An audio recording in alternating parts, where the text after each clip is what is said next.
in the heart of Africa, amidst vast savannas and dense forests, lurks a small settlement hidden from the eyes of civilization.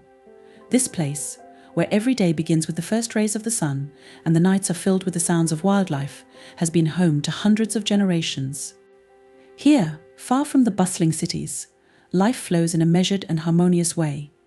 Traditions passed down from fathers to sons and customs ingrained in the souls of the people determine their every action, thought and prayer. The settlement is surrounded by tall baobabs, trees that are revered here as living beings, guardians of history and ancestral wisdom. In the shade of their mighty branches, bent to the ground like protectors, people find shelter from the hot sun and peace of mind. In the morning, when the sun is just beginning to break through the foliage, you can hear melodious sounds coming from the huts in the streets of the village, its women singing as they prepare breakfast for their families. Their voices merge with the singing of birds, creating a harmonious chorus that awakens the life around them. The main character in this story is a young woman named Amara. Her skin is the color of dark chocolate, her eyes are deep and calm, and her hair, braided into numerous pigtails, shimmers in the sun. Amara is the daughter of an elder known among her people as a wise and just leader. She has grown up amongst tradition, absorbing it from childhood, and has always dreamed of the day she would become a mother. In her society, the birth of a child is not just an event. It is a sacred sacrament marking the beginning of a new cycle of life. Now Amara is on the verge of fulfilling her most cherished dream. She's expecting her firstborn, her belly is rounded, and every day she feels the new life stirring inside her more and more. Her husband, Kwesi, a strong and caring man, works in the fields but comes home every evening to spend time with Amara. In the evenings, they often sit by the fire in front of their house, exchanging dreams of the future and discussing what their child will be like. One evening, as the sun began to sink, Amara and Kwesi sat by the fire, basking in its warmth. The wind was gently ruffling the leaves on the trees, and in the distance they could hear the sounds of the nightlife of the savannah. Kwesi gently placed his hand on Amara's belly, feeling the baby inside kicking. Do you think it will be a boy or a girl? Kwesi asked with a smile, not taking his eyes off his wife. Amara, looking at him fondly, replied, I think it will be a girl. I feel it with all my heart. She will be as beautiful as her father and as strong. Kwesi laughed. If she's as stubborn as you are, we'll have to work hard to handle her. You'll manage. Amara replied confidently, stroking his hand. You're going to be a wonderful father. That evening was filled with warm feelings and anticipation of happiness. It seemed that nothing could mar their future. But life, so unpredictable and sometimes cruel, was preparing Amara for a challenge she could not have expected. The settlement, though cut off from the rest of the world, had a rich and full life of its own. Every day was full of cares and responsibilities. The men worked in the fields, growing maize, sorghum, and other crops necessary for survival. Women took care of the home, cooking, raising the children, and maintaining the hearth. The most important thing for women, however, was the continuation of the family, raising children in the spirit of the ancestors, and maintaining traditions. The birth of a child was considered a great gift, a blessing from ancestors and gods. According to ancient beliefs, the soul of each child comes to this world from another dimension, from the world of ancestors, and parents should honor the new member of the family by surrounding him with care and love. The evening before the birth, Amara felt the time was right. Her mother, a wise and experienced woman, immediately set about making preparations. The whole house was filled with the smell of herbs and oils used to ease labor and protect mother and child from evil spirits. Amara's neighbors and friends came to her aid, for in this village childbirth was a community affair. At midnight the labor began. Amara fought for the life of her child under the silent prayers of the women and the crackling of the fire. Cries of pain were replaced by quiet whispers of comfort, and outside, men stood outside their doors, waiting for news of the new member of the family. Hours later, as the first streak of dawn was just appearing on the horizon, the first cry of an infant was heard in the air. Amara, exhausted but happy, took her daughter, wrapped in soft cloths, into her arms. The baby was tiny, with curly black hair and huge eyes that looked around the new world with interest. It's a girl, Amara's mother said quietly, handing the baby into her daughter's arms. You were right. She's beautiful. Amara whispered, tears of joy streaming down her cheeks. I'm going to name her Asiya, after my grandmother. Asiya. Meshia. Repeated Kwesi, leaning toward his wife and daughter. Welcome to this world, our little star. They did not know that this moment of happiness would be so short. Soon the darkness would fall, and their lives would become an ongoing struggle with despair and pain. The settlement awoke at first light, as it always did. People were preparing for the new day, going about their business, but there was an uneasiness in the air. Soon the news spread through the settlement Amara's newborn daughter was missing. No one could understand how this could have happened. The girl, who was named Asiya, disappeared, as if she had vanished into the night. Amara, still weak from childbirth, screamed in despair when she discovered that her daughter had disappeared. Kwesi and other men searched the entire area but found no trace of her. The women around the campfire that night swore they had not seen or heard anything strange. Soon the community began to prepare for the worst. In the ancient beliefs of these people, the disappearance of a child meant its death. Amara, however, refused to believe this. She continued to search for her daughter, hoping for a miracle. The hope smoldered in her heart that her little girl was alive, somewhere out there in the shade of the baobabs, protected by the spirits of the ancestors. Days turned into weeks, weeks into months. The search yielded no results, but Amara did not give up. She believed that one day she would find her daughter, that one day fate would bring them together again, even if it took her whole life. Thus began a story in this small African village that would touch not only the lives of one family, but the fates of many people around them. A story of love, faith and unquenchable hope that will lead Amara through the thorns to the stars. Amara smiled weakly, exhausted but happy. She held out her arms and the mother gently placed the infant on her daughter's chest. The girl was tiny, with soft features and large, not yet aware of the world. Amara held her close, feeling the baby rub her nose against her skin, and tears of happiness ran down her cheeks. Hello, my baby. Amara whispered, looking into the newborn's eyes. I have been waiting for you for so long. Kwesi, who had entered the house, saw his wife and daughter and froze, struck by the sanctity of the moment. He cautiously approached them, touched Amara's hand, and, with a tremor in his voice, said, She is so beautiful, Amara. Thank you for this gift. Amara raised her eyes to her husband and saw in them the love and joy that overflowed his heart. She knew this was a moment they would both remember for a lifetime. The baby girl they named Asiya was the embodiment of their love and hopes for the future. However, that same night something inexplicable happened, something that turned happiness into despair in an instant. After giving birth, Amara dozed off, exhausted from the day's events. The women who had helped her began to quietly leave the house, leaving her to rest. Kwesi stayed close by, watching their daughter sleeping peacefully on her mother's chest. Everything seemed perfect at this moment. The settlement was drifting into slumber, surrounded by the sounds of night nature, and Amara's home was peacefully quiet. But a few hours later, when Kwesi went outside for a moment to fetch fresh water, the silence of the house was broken by a strange rustle. Amara, who had been sleeping soundly, suddenly woke up. She immediately sensed that something was wrong. She instinctively grabbed her chest and realized that the baby was not there. Asai. Amara said in a panic, looking around the room. The girl had disappeared. Amara jumped up from the mat, looking around every corner, trying to find her daughter. Her heart pounded frantically, her ears ringing. She called for Asiya again and again, but all she heard in response was the buzzing of night insects and the distant cry of a night bird. Kwesi, hearing his wife's cries, rushed into the house. He saw Amara scurrying around the room, desperately searching for her daughter. Amara, what has happened?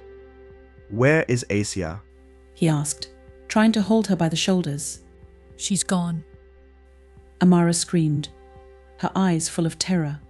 Kwesi, she's gone. She's been stolen. Kwesi quickly looked around the room, but there was no sign of forced entry or struggle. He rushed outside, calling for help from neighbors and friends. Soon the whole village was on its feet, men with torches and guns searching every corner, looking under every bush and tree. The village elder, hearing the alarm, gathered the men together and ordered them to split into groups to search. The men searched the forest, the banks of the river, and the nearby fields. The women stayed with Amara, trying to comfort her, but she was beyond distraught. Who could have done this? Amara whispered, looking at her mother. Why? What did I do wrong? Don't blame yourself, my daughter. Her mother replied, pulling her close to her. It's not your fault. We'll find her, I promise. But the search continued all night and the next day, but there were no results. The whole village was gripped by fear and despair. People spoke of evil spirits, of ancient curses, of forces beyond comprehension. Amara couldn't find a place to sit. She couldn't believe that her daughter could just disappear without a trace. Hope never faded in her heart, but every hour of waiting and uncertainty turned into torture. A few days passed, and the elder announced that the search was over. He urged the village to accept what had happened as the will of the spirits, as a test that had fallen to their lot. We have done our best, he said, looking at the gathered people. but now we must humble ourselves and pray for the child's soul. These words tore Amara's heart apart. She couldn't bear the thought that her daughter was dead, but a spark of faith smoldered in her heart that this was not the end. Despite the pain, she knew someday she would find her Asiya. And that faith, weak though it was what gave her the strength to go on living. After Asiya's disappearance, the settlement fell into a deafening silence. The panic that had gripped everyone in the first hours after the tragedy gave way to a heavy sense of loss and hopelessness. People, gripped by fear of the unknown, went back to their work, but the shadow of what had happened remained hanging over them, like a cloud that does not allow the sun to break through its thickness. The disappearance of the newborn girl had shaken the community to its very foundations, for such incidents that disrupted the natural order of things were rare here. Amara was in deep grief. A storm was raging in her heart, which neither words of comfort, nor prayers, nor rituals conducted by the elders could quell. Every corner of her home reminded her of what she had lost. The mat on which she lay that night, still smelling of the oils and herbs used during childbirth, now seemed cold and empty to her. The fire in the hearth that had once warmed her soul now burned without bringing comfort. Kwesi, her husband, was just as depressed. He tried to comfort Amara, but his own pain and guilt were too strong. The gleam in his eyes dimmed and his shoulders slumped under the weight of his loss. He couldn't forgive himself that at the moment when his wife and daughter needed him most, he had been powerless. And though he knew he could not have foreseen or prevented what had happened, that knowledge brought him no peace. With each day spent searching, with each new failure, his hope faded. The community, seeing the fruitlessness of the search and finding no explanation for this mysterious disappearance, gradually began to accept the tragedy as fact. People whispered that the girl had been taken by evil spirits, that she was the victim of an ancient curse or ritual. As time passed, more and more of the villagers began to believe that Asiya was dead. It was a tragedy in their eyes, but life went on, and they had to get back to their daily routines. Amara, on the other hand, couldn't accept it so easily. Her heart was torn between the desire to let go and the hope that her daughter was still alive. She would not participate in the rituals the elders had begun to perform to appease the soul of the deceased. Deep down, she refused to accept that her girl was dead, even when everyone around her insisted that she was. Even though all material evidence pointed to the fact that Asiya was no longer with them, her heart told her otherwise. Time passed, and with it came gradual humility. Amara began to learn to live with the pain. Her grief, at first all-encompassing and overwhelming, gradually transformed. It became part of her daily life, like a shadow that always follows its owner. She realized that the pain of loss was something she would have to carry with her always, but in that pain she found a kind of comfort. For while she felt that pain, she also felt connected to her daughter. Years passed, but the wound caused by Asiya's disappearance did not heal. The settlement slowly returned to normal, but Amara remained locked away in her world, where she went back to that night every day, going over the details in her head, trying to find missing clues or even a hint of what had happened. Every time the women from the village came to their house to support her, she saw pity and sympathy in their eyes.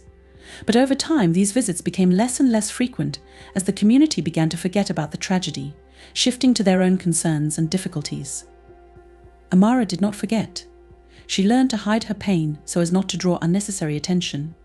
She smiled when she needed to, fulfilled her duties around the house and in the village, but the ghost of her lost daughter lived inside her constantly.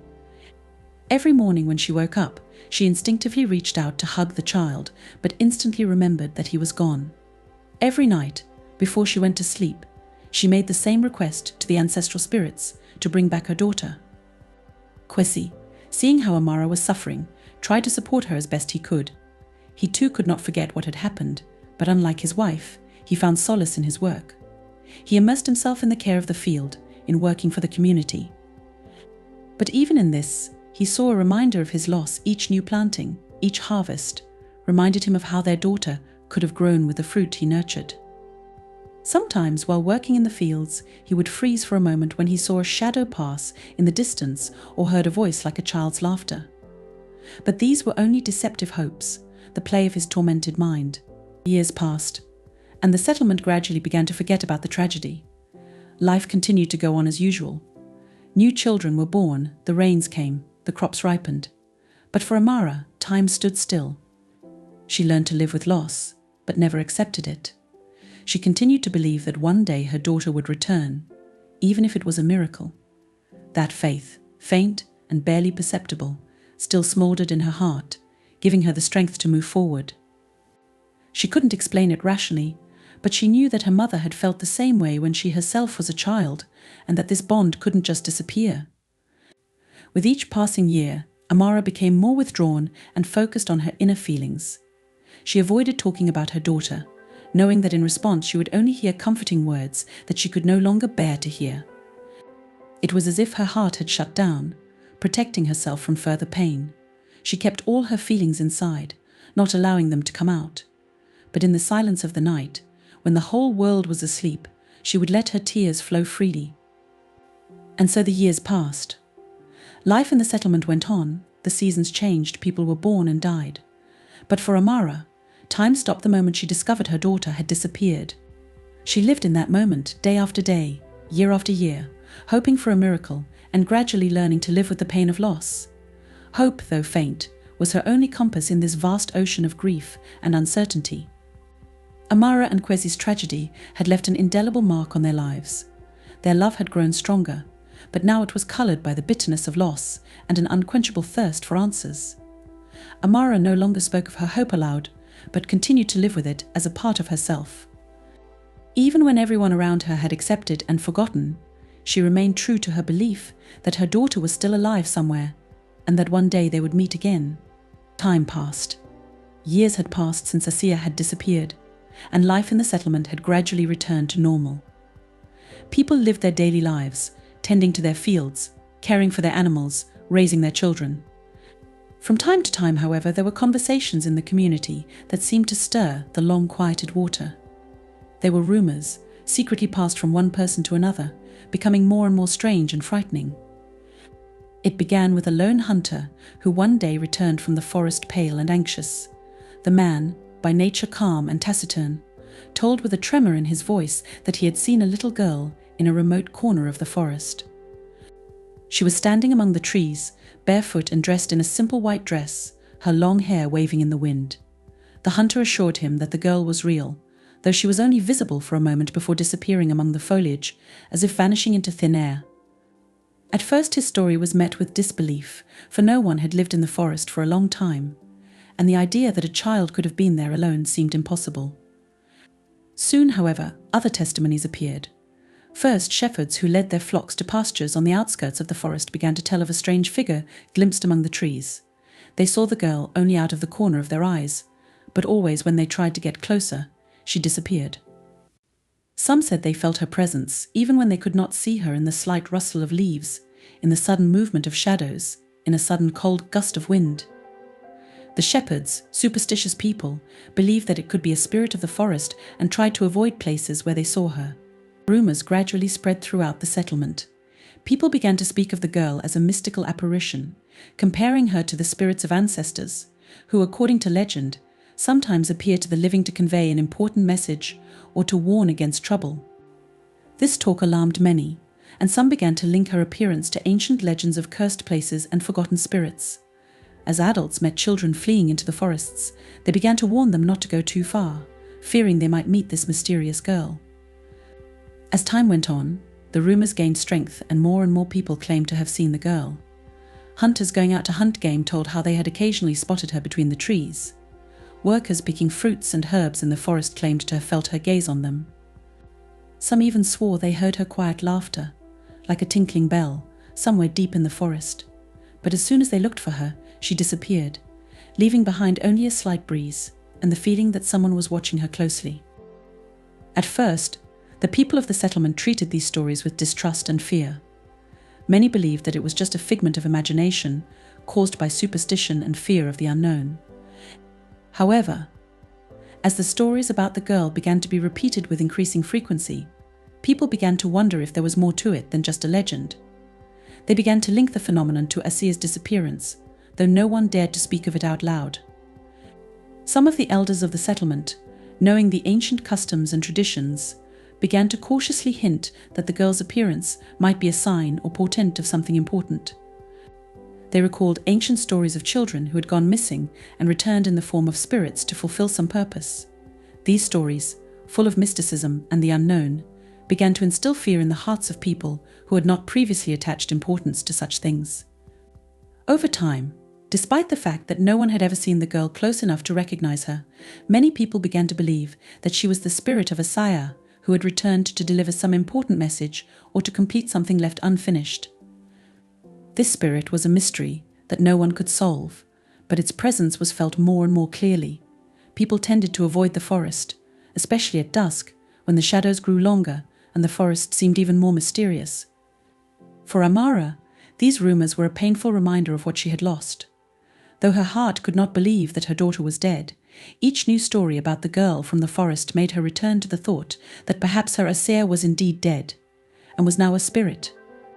However, there was hope in her soul that if this was indeed her daughter, then maybe she could find a way to bring her back, or at least find out what had happened that ill-fated night.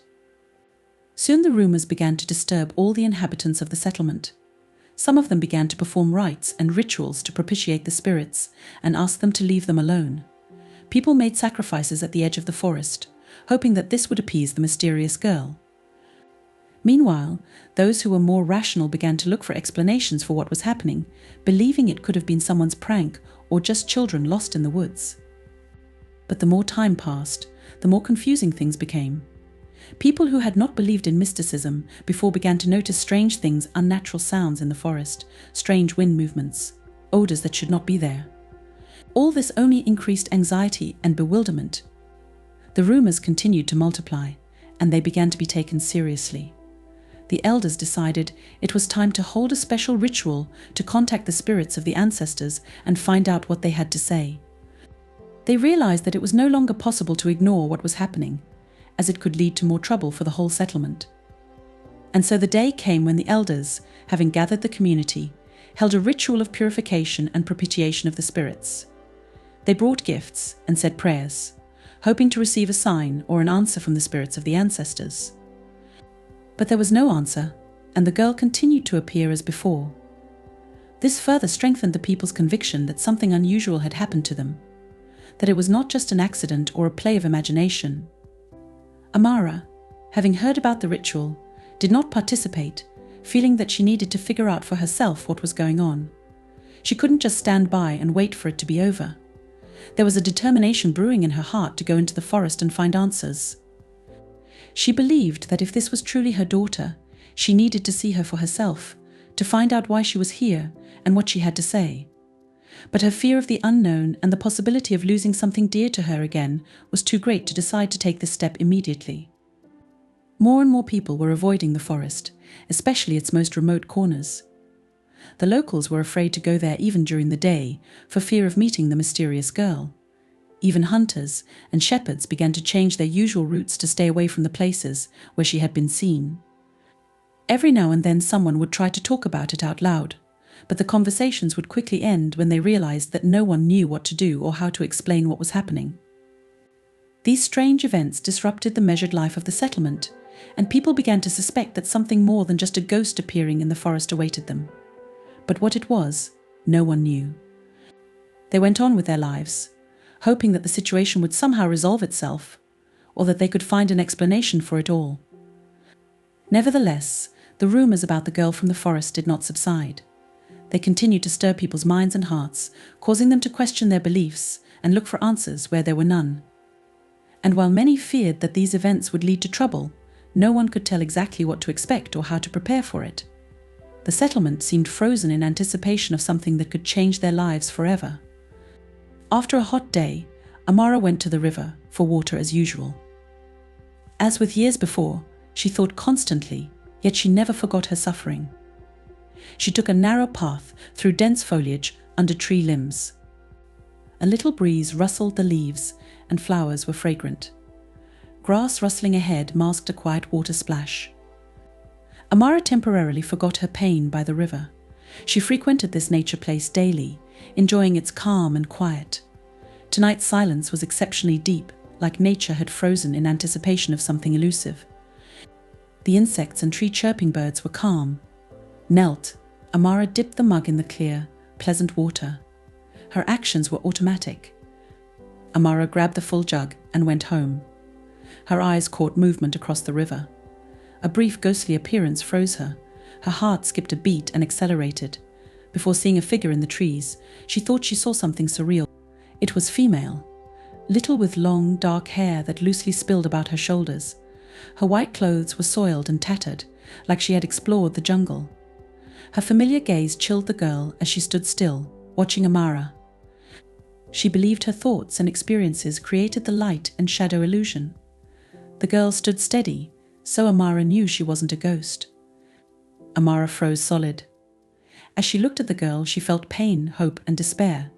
Her brain failed to explain what was happening. She kept staring at the baby, feeling weird. While more elusive than worry or terror, it was familiar. She's too much like someone Amara lost years ago. She saw Asiya in every look and action. She stared at Amara with awe and dread. She appeared to recognize the person in front of her, but hesitant to approach. As tension built, Amara approached but stopped to prevent scaring the youngster. She thought everyone could hear her heartbeat. She contemplated Asiya's disappearance years. Could it be her? Might her daughter have miraculously survived and returned? The girl turned and ran into the trees before Amara could answer. She moved fluidly like a jungle animal.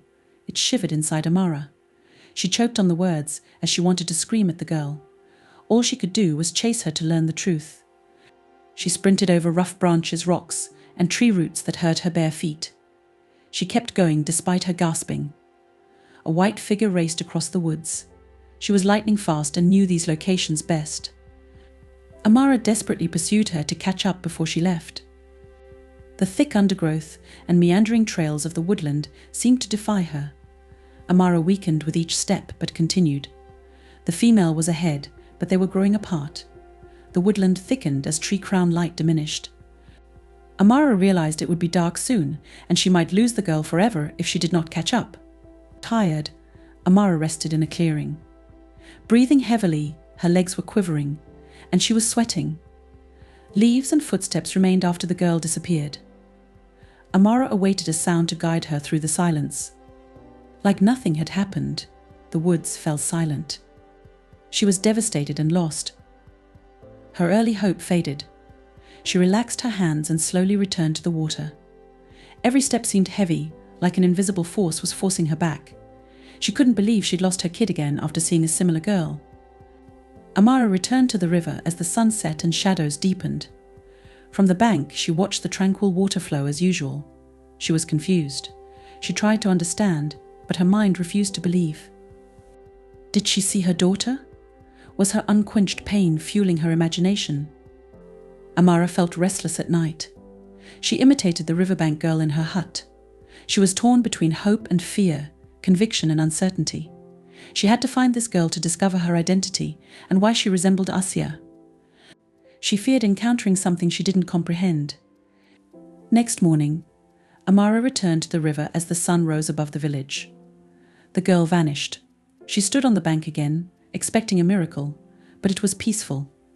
Amara went to the river every morning for several days, expecting her. She searched the river and trees for footsteps but found none. Amara was further confused when the girl vanished. Amara understood she couldn't stop. Her heart knew she was right, but her mind didn't. She contemplated her options. Maybe she should notify village elders or someone about her vision. No one had seen this girl so close, so she worried being called crazy. Her spirit knew this wasn't a coincidence. She realized. Possibly her daughter was alive and fate was giving her a chance to find her. Amara couldn't quit. She kept searching for the truth, despite her bitterness. Amara went to the river daily expecting to meet someone. Her spirit doubted, yet she continued. She needed the truth. Amara was willing to risk everything to find the answers to her questions. After that river experience, Amara was more determined. Each day she searched the place where she first saw the girl, but the forest was silent, hiding its secrets in thickets and huge trees. This meeting seemed like fate's gift to her to solve the puzzle that had plagued her for years. Without outside help, Amara investigated. No one but her believed her kid was alive after the settlement confirmed her disappearance.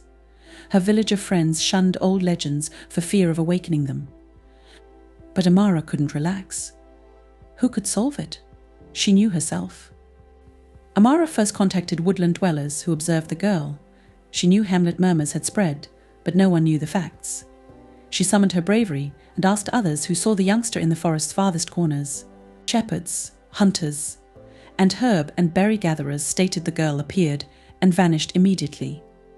She stuck to the same neighborhood, as if held back. New evidence added to the conundrum, but none was conclusive. Amara wondered if the girl was her crazy imagination, but a voice kept her going. Before she knew, she couldn't stop. After weeks, Amara found a knowledgeable man. He was an old man from a nearby hamlet who traveled and walked through the woods where the girl was spotted. Wise eyes and dark shadows accompanied his old-fashioned speech. He told Amara that as a child, he had seen a child in one of the outlying settlements who looked like the one everyone thought was lost. He dismissed it, thinking it was a coincidence. He remembered it as a little town in the northwest forests with a life of its own, rarely visited by strangers. This could be a clue, Amara thought. Despite its isolation and risks, she visited that settlement. She only wanted answers to her difficult questions. She packed for the long trip, knowing she might not return. She would do anything for her daughter, thus she was unafraid of hardship. The forest trail was dangerous. The path was blocked by thickets with trees reaching toward the sky, as if obscuring everything they shaded. Nighttime woodland life made Amara's heart race as ancient ghosts whispered and twigs rustled and cracked. She persisted in finding her daughter. Arriving, she found a hidden town amid the trees. This peaceful place appeared to pause time. Amara connected with the unfriendly and mistrustful townspeople with her power and humor. She questioned around about the child who could be her daughter and learned through cautious clues and anecdotes that a girl lived in the hamlet and had emerged some years earlier under strange circumstances. Elders believed the girl was brought to the village one night as a child. One hunter said he found her abandoned in the forest and took the baby. She joined and was reared with them. Though they tried to raise her as their own, the elders knew she was not their blood and had something strange that kept her from fitting in. After hearing these stories, Amara knew this kid was her daughter. Her appearance, age, and odd behavior matched Amara's imagination of a seer. Most surprising was that the girl had vague memories of her past after years in this remote town. No one wondered how she remembered her mother so early, but often recalled her. Her childhood memories were a woman with soft hands and eyes, a lullaby-singing voice, and the fragrance of flowers. These fragmentary recollections kept the locals away, who reluctantly understood the girl was different. Amara realized she was discovering the truth. Though terrible people hadn't snatched her kid, circumstances were stronger. It was impossible to predict the challenge of this vast and bizarre jungle. She lived with strangers for years, but she never forgot her mother, no matter how she was raised. Amara gathered narrative bits. She learned the hunter who found her daughter was doomed. Because he lost his wife and child the year Asiya disappeared, he may have kept her after finding her in the woods. Love for the youngster filled his heart and relieved his fears. After the man died a few years ago, no one knew what happened the night he brought the girl to town. Amara was relieved to find her daughter, but heartbroken to be apart. After discovering the reality, she had to return her child. It was harder than it looked. After growing up among strangers, she adored her new home. She liked living here and didn't want to go, despite vague memories of her mother. She couldn't just take her daughter, Amara knew. She wanted her heart and childhood back. She talked more to the girl about their days together, her real family, and how much she missed her. Slowly the girl remembered, her foggy background cleared, and she knew herself, painful and slow. Amara observed her daughter becoming more conscious of her other world every day, but she also realized how painful it was for her to leave her parents. Though she felt like she belonged to Amara, her years in someone else's home were noticeable. Amara waited because she knew the girl needed time to decide. Meanwhile, settlement talks began. Amara spent a lot of time with her, so many noticed. Suspected her motivations. Her elders advised her to be patient and cautious because dramatic acts could hurt the child. They knew her journey home would take time and courage. Amara persevered, knowing it would take years. She thought only love and patience could save her daughter. Every day brought her closer to Amara, strengthening her memories and bond. Amara was willing to face many hardships to be with her daughter again and return her to the world she lost so long ago. After months of searching and hard work, Amara discovered her daughter. Amara was thrilled to find Asiya in a little community where she was reared as her own, but she soon learned that her experience was far from done. Amara saw memories of her own, and a connection to a new life and family in the eyes of the girl, who had once been her baby, which was hard to stomach. Asiya was raised by strangers who loved her without knowing her past. She made these folks her family and the settlement her home. She had no recall of her childhood, but her contact with Amara brought back memories and sentiments. She still felt tied to her life for many years. She was torn between feeling happy to see her real mother and sad to leave her caregivers. Amara had a tough dilemma. She could take Asiya home to her home settlement in her right as a mother, but she knew it would wreck her life. She couldn't ignore Asiya's long-time bonds with her new family or the people who had raised her daughter. These thoughts tore Amara's heart apart. She had spent her life locating her daughter, but now she faced an intractable problem. She wanted to return Asiya home to her hometown, where her family and friends were waiting for her, and she could be part of her real family again. However, she observed that the girl was happy in her new home, with people who loved her. Amara couldn't decide quickly. She learned that every choice had ramifications and had no right solution. She worried that taking Asiya would hurt her and damage her childhood life every day. However, leaving her here would mean admitting failure, handing her kid to others, and denying herself the chance to raise and see her grow. Amara meditated by the fire in her small cabin every night.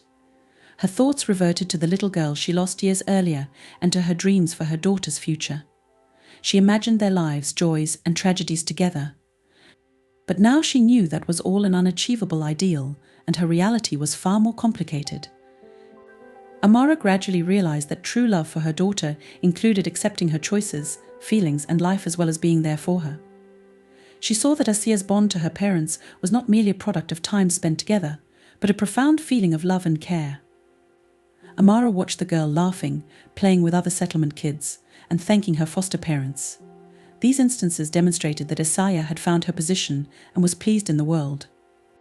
Amara knew her heart was hurting and wanting. Her desire of having her daughter back was close yet elusive. Amara realized she may never fully reclaim her daughter, but the concept was agonizing. She couldn't leave Asiya, knowing she would never see her again or speak the words that had grown up in her heart over the years. The right thing to do? To remove Asiya and shock her by forcing her to leave her loved ones, or to leave her here, knowing she would be happy even without Amara. Such a question kept Amara guessing. She knew her choice would alter the girl's life and have ramifications. As the weeks went, Amara became increasingly inclined to leave Asiya in her new house. Her inner self resisted every time she prepared to take that step. She couldn't give up her ambition of mothering this girl. Her heart was divided between duty and love, desire and understanding what was best for the girl. Amara struggled with the possibility that her daughter no longer needed her. Since Asiya had grown up, her life was in another world that would not fit Amara. Although it was hard, Amara realized that a mother's love wasn't selfish. Despite the difficulty, she had to put her daughter's needs first.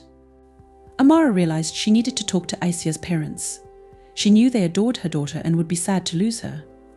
However, Amara felt this conversation was necessary to make an informed decision. She told them everything on her mind and listened to their thoughts. Amara didn't anticipate this talk to be simple as she collected her courage and headed to Asia's foster home. She was surprised that her daughter's foster parents understood and respected her. They knew Amara had a right to her daughter, but they worried about the girl's well-being during the sudden transition. Amara recognized that their passion for Asia was equal to hers after their conversations, which deepened her doubts. After much consideration, Amara decided to trust the girl's heart. She admitted that she had no authority to decide her daughter's future. Amara knew this choice would be hard and terrible, but it was the only way to offer Asia her own destiny, something she had been denied years earlier. Amara offered her daughter a choice of accommodations. It was the proper thing to do, even though her heart hurt. She understood she had to appreciate and accept Asia's decision. This option tested Asia and Amara's love and willingness to let go of what she had been searching for so long. Waiting for the girl's decision was stressful. Amara didn't know her response, but she was ready to decide. She learned that true love is letting your child be happy, even if it means separation. Amara knew her daughter would take the path nearest to her, which would end their journey that began with a mystery disappearance years earlier. Now Amara had to wait, hoping her daughter's choice would be right. Her fate and Asia's were interwoven, but that shouldn't hold her back. Amara was ready for new challenges with a loving heart. It had been weeks since Amara advised her daughter choose her own place to reside. Amara and everyone engaged in this tough scenario have struggled. After an anxious and hopeful wait that seemed to last forever, the girl chose. Asia, a kid, understood the gravity of this choice. Her small heart was torn between her affection for her early caregivers and her growing attachment with her mother. She was troubled by contradictory thoughts because she knew every decision would affect herself and her loved ones. Despite her preparation for her daughter's decision, Amara couldn't contain her enthusiasm. Her days of pondering and praying were full with inconsistencies, but she learned to accept the results each morning. She realized her love for her kid must be unselfish, and that caring for a child means letting her select her own path. Finally, Asia told Amara her decision. She picked between two worlds she could live in, not two families. The girl's choice showed insight beyond her age. She wanted to stay linked to her essential homes and worlds. Asia's simple but smart answer was to alternate between her foster family and Amara. This option shows the girl didn't want to lose either of her loved ones. She chose to keep her families together, surprising everyone. Amara considered this choice miraculous. She recognized that her daughter wouldn't make a hasty decision that would take her away from anything vital. Asia wanted to see Mom, her biological mother, and her longtime caregivers. This outcome was not what Amara wanted, but it gave her courage and hope. Amara quickly bonded with Asia's foster family. It was hard at start since both parties were scared. The foster parents feared losing the girl they thought was theirs, and Amara feared her daughter would never return. Their shared interests and love for Asia eventually brought the two families together. Amara and Asia's foster parents initially avoided each other to avoid problems. They eventually gained trust. They realized that working together could help the girl stay connected to both worlds and achieve their shared goal of her well-being. Asia's idea to split time between families began to work. The girl spent time with Amara learning about her heritage and culture at her home village. She learned the crafts her mother wanted to teach her and met long-lost relatives. Every interaction with Amara increased their closeness as the girl discovered new things. Asia also returned to her foster family to live her usual life. She enjoyed the love and caring of her family. The girl maintained her childhood stability and security during these moments. Both families eventually found methods to communicate. Amara introduced Asia's foster parents to local customs by inviting them to her settlement. The foster parents hosted Amara and her family, showcasing their culture and lifestyle. These visits helped them overcome mistrust.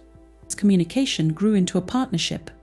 Though dissimilar, the two towns shared cultural experiences and traditions, building trust and respect.